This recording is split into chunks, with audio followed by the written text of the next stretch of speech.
we are getting from the Delhi Right. High Court just moments back.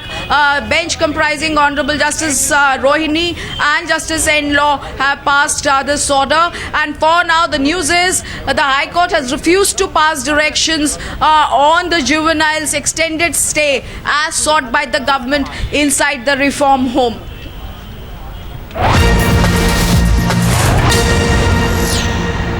Big development this. Does that mean, Meenakshi, that this offender, also touted to be the one who was the most brutal in that assault of Jyoti Singh, he is now going to walk out on the 20th of December? He will be out in society at large. Well, Anand,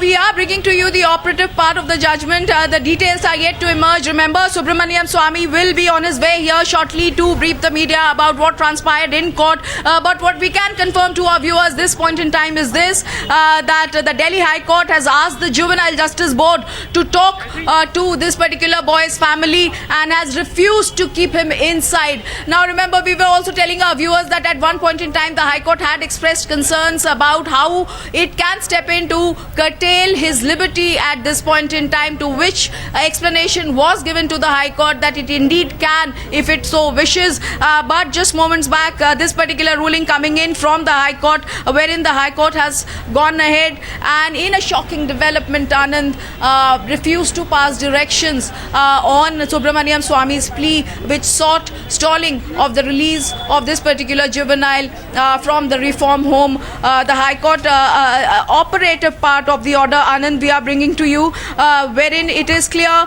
that it is refusing or keeping his hands off taking a call on the matter. So yes, Anand, technically the answer to our question is there can be no bar. This was the only body or forum which could have intervened. The Delhi police was also keeping a close eye on the developments from the Delhi High Court, and now with this particular order of the Delhi High Court, there is no technical bar or impediment for the juvenile to not be released on the 20th of December.